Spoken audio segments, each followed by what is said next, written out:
for about 10 years, I worked with fashion models in New York City nightclubs. Wow. Yeah, yeah. So I would go to castings and I would meet the women and I would get their number. I would exchange information and then I would invite them out to the nightclub. And then I would charge a fee for bringing them out. And it was a good situation because the women wouldn't feel obligated to owe me anything. And I would get a fee from the nightclub. So I would charge like $1,000, let's say, bring like 8 models. And then I'd bring like 5, 10 other women who weren't models, but tall, generally speaking, or pretty. And then it's like I bring like 10, 15 people, like a crew. We would take a table, we get bottle service. That's where I learned a lot about women. Okay. That was really like my PhD in understanding women because my women were essentially my entire clientele. I didn't get paid to bring guys. Well, I only got paid for bringing well, women. I'd imagine too, you have to learn so much dealing with like the top 10, 20% of women in terms of look. Because I'd imagine if they're in New York modeling, they're probably top, would you say Yeah. 20% of beauty in the world, right? Yeah. So it's like, those are the women that have so much sexual agency and sexual power, so much more than the average chick. So it must have been interesting to see like what they did with it. Like, would you say that those women, when selecting like boyfriends, did they typically select like good boyfriends? Did they sleep around? Like, what did they do with? Does that question make sense with all that like power in a way? Yeah.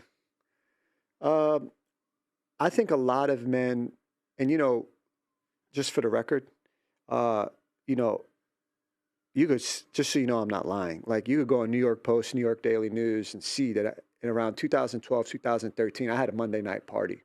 Okay. And that was peak because that was a party where the supermodels, Victoria's Secret models, Hollywood celebrities, billionaires would actually come. It was known as the top party in that New York in that period. I didn't keep it for long. The nightclub ended up closing. But just to get to that point is top of the pyramid of New York nightlife. That's very hard to get to. So I was able to see a lot. And one thing I saw was how some men could be so good at making money. But bad with women. Yeah. Yeah. And I would see it over and over and over and over and over again to the point where I was mystified at, hey, man, back then I didn't make much money, Pearl.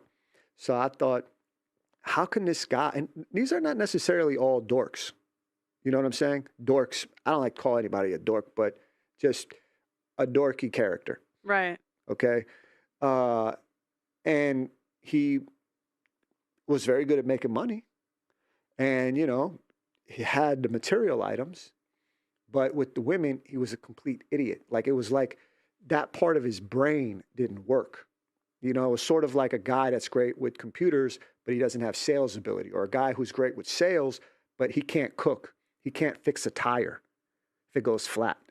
He can't put furniture together, but he's a great salesman. He doesn't know how to fix the computer. Those guys, so would they be sexless or would it be more like they just couldn't keep women? I think a lot of them would struggle. Okay. I think a lot of them would struggle to get women. I think a lot of them would become bitter that, that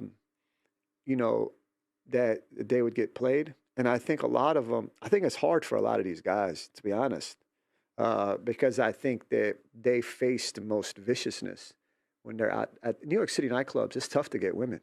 It's also easy to get women because there's a lot of women, but it's also nasty. It's cold. And I would approach women at a casting. So that's like 1:00 on a Tuesday, on Spring Street in Soho. Their models coming out for like 2 hours. I'm going up to them, like talking to them right there in the street. And I'm about 6'3" guy, I'm Middle Eastern. I'm a dark guy. These girls are coming from like Russia. They're coming from like Poland, Ukraine. They've never seen a dark man like me before. And the ones they have were the ladies guys that take the women and go to Eastern Europe. They have a name for that. And I'm not going to say it, but so they may have viewed that I was trying to do something like that. There was that stereotype of men like me. So I'm approaching them right in the street. There's no music, there's no ambiance, and I would have to be able to get their phone number, and then invite them out to a nightclub. Then I'd go pick them up with like a car, take them out to a nice dinner. The best restaurants would a lot of the best restaurants would comp us and take them out. So imagine the power of going up with like models from IMG, Ford, Next in New York. You know, that's high caliber models. New York and Paris. You know, these are girls that modeled in Paris, London, New York, Milano, Tokyo. And you go to the nightclub and then you see a table, they would put me right next to another table, $5, $10, $15,000 table. Mm. Bottle service, guys spending money. That guy spends $15,000 and the girl won't even look at him. You know what I mean? Right. So like, so they would get attention from women, but it would be very like the girls were kind of using them basically. The guys that were like bad with chicks, anyways. But this gets even. There's even another facet. There's so many dimensions to this. So the Brazilian models. These are all this is generalizations. First of all. I mean, you have to. Yeah, you can't have a conversation about anything without generalization. Yeah. Well, it's because it's fascinating because like everyone gets mad over them. Oh, you can't generalize. Well, you can. yeah. I mean, yeah. You know, it's yeah. So the Brazilian models. Okay. Would have tension with the Russian models. And like if they would have these model apartments where maybe there's one part of them a Russian, one part of them a Brazilian. It's not always exactly like this, but this is a general idea. And what I noticed was that the Brazilian models in general were much more easygoing, relaxed, more open, whereas the Eastern European models were more traditional. They didn't give a shit how a man looked. They cared way more about money. Okay. But they were also in that way, like, treat me like a woman. You're going to do this, this, this, and this for me. Mm-hmm. But in return, I will do X, Y, and Z for you. And okay with being a traditional woman and being submissive. And I thought that was more honest than someone that would, even if I didn't like it, I think that that's more honest than saying, I do want X, Y, and Z. But when it suits me, I also want this. Right. You know, like, yeah, I'm happy to, you know, have these benefits of being independent. But then when the tab comes, I want you to pay. Which one is it? I'm curious. Did they end up getting married? Like, I'm just curious. Like the women, because you're how old? I'm 42. So you're 42. So I'd imagine, how old were you when you were doing this? Man, I was like in my 20s.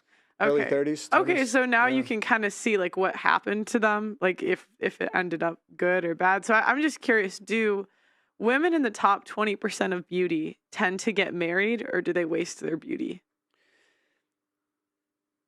I would find that a lot of the fashion models that would come out to the nightclubs, after 2-3 years, a lot of them drop off. And I think that what happens is a lot of them settle down. Okay.